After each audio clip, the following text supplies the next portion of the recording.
நேயர்களுக்கு வணக்கம். நான் வெங்கடேஷ் ராமராஜ். நம்ம இன்னைக்கு எதை பத்தி பேச போறோம் அப்படின்னு சொன்னா, நம்ம வந்து பரவலா வந்து எல்லா இடத்துலயுமே நம்ம கேட்டுட்டு இருக்கோம். BMS compromised, BMS compromised. அதாவது வந்து நம்மளோட பிரதம மந்திரி வந்து சமரசம் ஆயிட்டார் அப்படின்னு சொல்லிட்டு எல்லா இடத்துலயுமே நம்ம கேட்டுட்டு இருக்கோம். பர்ட்டிகுலர்லி நம்ம எதிர்க்கட்சி தலைவர் திரு ராகுல் காந்தி அவர்கள் வந்து தொடர்ந்து வந்து பார்லிமெண்ட்ல சொல்லிட்டே இருக்காரு. ஏன் பிஎம்எஸ் காம்ப்ரமைஸ் அப்படின்னு நம்ம சொல்றோம் அப்படின்னு கேட்டிங்கன்னா, நம்ம ஏற்கனவே வந்து நம்ம பார்த்தோம். அதாவது வந்து நம்ம பாகிஸ்தான், இந்தியாவுக்கு வந்து நடுவுல போர் நடந்துட்டு இருந்தது ரொம்ப நாளா வந்து. அதுக்கப்புறம் திடீர்னு வந்து வாஷிங்டன்லேருந்து அறிக்கை வருது. ட்ரம்ப் வந்து சோஷியல் ட்ரூத் அப்படின்ற வலைதளத்தில் வந்து என்ன போடுறாருன்னா, இந்தியா பாகிஸ்தான் போர் வந்து முடிவுக்கு வந்துடுச்சு அப்படின்னு அவர் சொல்கிறாரு. அதுக்கப்புறம் பார்த்தீங்கன்னா ஒரு தாக்குதலும் பாகிஸ்தானும் பண்ணல, இந்தியாவும் பண்ணல. ஆனால் இந்தியா வந்து தொடர்ந்து என்ன சொல்லிட்டு இருந்தாங்கன்னா, யாருமே மத்தியஸ்தம் பண்ணல, யாருமே சொல்லலை, நாங்களாக தான் வந்து போரை நிறுத்தணும் அப்படின்னு சொன்னார். ஆனால் வந்து அதுக்கப்புறம் வந்து ட்ரம்ப் என்ன சொன்னார்னா, வந்து நான் வந்து நீங்கள் நிறுத்தலைன்னா 200% டாரிஃப் வரைக்கும் போடுவேன் அப்படின்னு சொன்னதாக சொன்னார். அதுக்கு வந்து மோடிஜி இதுவரைக்கும் பதில் சொல்லவே இல்லை. அதுக்கப்புறம் பார்த்தீங்கன்னா நம்ம மேலே வந்து பார்த்தீங்கன்னா வந்து எக்ஸ்ட்ரா டாரிஃப் போட்டாங்க. அதாவது வரி வந்து 25% வரி ஏற்கனவே இருந்தது. அது இல்லாமல் வந்து பார்த்தீங்கன்னா வந்து தண்டனை வரின்னு சொல்லி இன்னொரு 25% போட்டாங்க. $250 இருந்த நம்ம H1B வீசா வந்து பார்த்தீங்கன்னா திடீர்னு 400 மடங்கு அதிகமாக்கி $1,00,000 மாற்றுறாங்க. எவ்வளோ மக்கள் வந்து பாதிக்கப்பட்டாங்க. இவரால் ஒன்றுமே பண்ண முடியல. அதுக்கப்புறம் வந்து நான் வந்து வர்த்தகம் வந்து ஜப்பான்கிட்ட பண்ண போகிறேன், கொரியாட்ட பண்ண போகிறேன், அங்கே போகிறேன், இங்கே போகிறேன் எல்லாம் சொன்னார். அதெல்லாம் பண்ணார். திடீர்னு என்ன ஆச்சுன்னு தெரியல. ஒரு நாள் எல்லாமே வந்து ஒரு ஹால்ட்டுக்கு வந்துச்சு. ஏன் ஹால்ட்டுக்கு வந்துச்சு அப்படின்றது தெரியல. ட்ரம்ப் கூப்பிட்டு என்ன சொல்கிறாருன்னா வந்து யுஎஸ் இந்தியாவோட ட்ரேட் டீல் நடக்கும் அப்படின்றாங்க. $500 பில்லியன் வந்து வாங்குறதுக்கு $500 பில்லியன் மதிப்புள்ள பொருட்கள் வந்து அங்கே வாங்குறதுக்கு நம்ம வந்து ஒத்துக்கிறோம். ரஷ்யாட்ட வந்து ஆயில் வாங்கக்கூடாதுன்னு சொல்கிறாங்க. க்ரூட் ஆயில் கச்சா எண்ணெய் வாங்கக்கூடாதுன்னு சொன்னாங்க. அதுக்கும் வந்து நம்ம பிரதமர் ஒத்துக்கிட்டாரு. அப்புறம் பார்த்தீங்கன்னா வந்து ஒரு ஒரு இறையாண்மை உள்ள ஒரு நாடு ஈரான் நாடு வந்து நமக்கு வந்து நல்ல நட்பு உறவு உள்ள நாடு.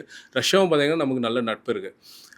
ட்ரம்ப் என்னன்னா வந்து அங்கேயும் வந்து பார்த்தீங்கன்னா போர் ஸ்டார்ட் பண்ணுறாரு. ஒரு பேச்சுவார்த்தை நடந்துட்டு இருக்கும்போதே வந்து போர் வந்து ஆரம்பிச்சிட்டாங்க.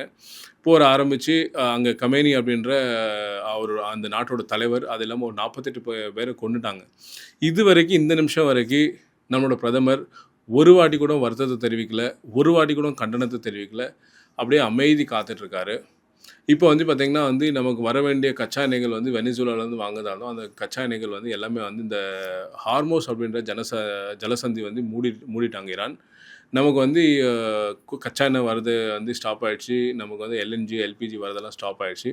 இப்போது மகளிர் தினத்துக்கு அன்னைக்கு, அதாவது 8ஆம் தேதி பரிசு வந்து மகளிர்கள் தினத்துக்காக கொடுத்தாரு. என்ன கொடுத்தாருன்னா வந்து நம்ம $860 இருந்த கேஸை வந்து ₹60 ஏற்றி $920 வந்து கேஸ் ரேட்டை வந்து நிர்ணயம் பண்ணாங்க. இது வந்து ஒரு டெம்பரரிலி ஒரு சின்ன அரேஞ்ச்மெண்ட்ஸ் ஆன தவிர, இன்னும் நமக்கு வர இருக்கிற காலத்தில் வந்து இன்னும் வந்து கேஸ் ரேட் வந்து மேலே இன்னும் $100-200 ஏறலாம். அது இல்லாமல் வந்து பார்த்திங்கன்னா பெட்ரோல் டீசலோட விலையை ஏற்றுறதுக்கு பேசிகிட்டு இருக்காங்க. பெட்ரோல் டீசல் விலை எப்படியும் 15-20% மேலே ஏறும்.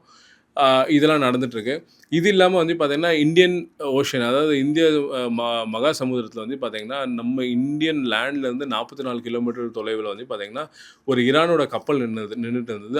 அந்த கப்பல் மேலே வந்து இவங்க அமெரிக்கா வந்து தாக்குதல் பண்ணாங்க. இந்தியா அதுக்கு எதுவுமே வந்து சொல்லவே இல்லை, எதிர்ப்பு தெரிவிக்கவே இல்லை.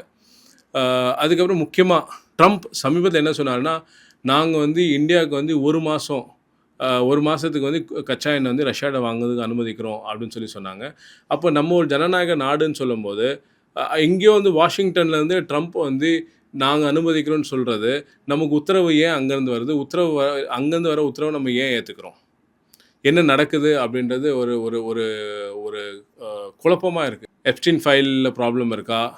இல்லை அதானி ஃபைலில் வந்து அதானியோட கேஸில் ப்ராப்ளம் இருக்கா? இல்லை ஒருவேளை நம்ம நரேந்திர மோடிஜி வந்து நம்ம நிக்கோலஸ் மதுரோ வந்து வெனிசுலாலேருந்து அப்படியே வந்து அலேக்கா தூக்கிட்டு போனாங்களா, அதே மாதிரி இவர் அலேக்கா தூக்கிட்டு போயிடுவாங்கன்னு அவர் பயந்துட்டு இருக்காரா? இல்லை அந்த மாதிரி ஏதாவது நடக்குமா அப்படின்றது இப்போ சந்தேகம் ஏற்படுது. ஏன்னு கேட்டால் வந்து எந்த முடிவுமே வந்து இந்தியாவில் எடுக்கப்படல. எல்லா முடிவுமே வந்து வாஷிங்டன்லேருந்து வருது.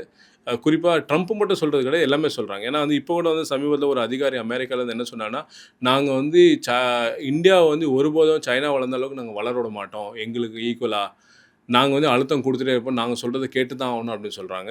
மோடிஜி பேசவே மாட்டாரே. மோடிஜி பேசுகிறதே நிறுத்திட்டாரே. கடந்த ஒரு 2 மாதமாக வந்து மோடிஜி பேசுகிறதே கிடையாது.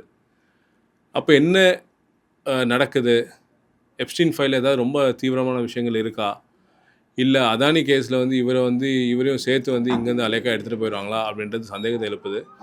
ஆனால் ஒன்று மட்டும் தெரியுது, ஒரு இறையாண்மை உள்ள நாடு இந்த நாடை வந்து பிரதமர் வந்து கொண்டு போயிட்டு அடகு வச்சிட்டாரு. மக்களையும் போய் அடகு வச்சிட்டாரு.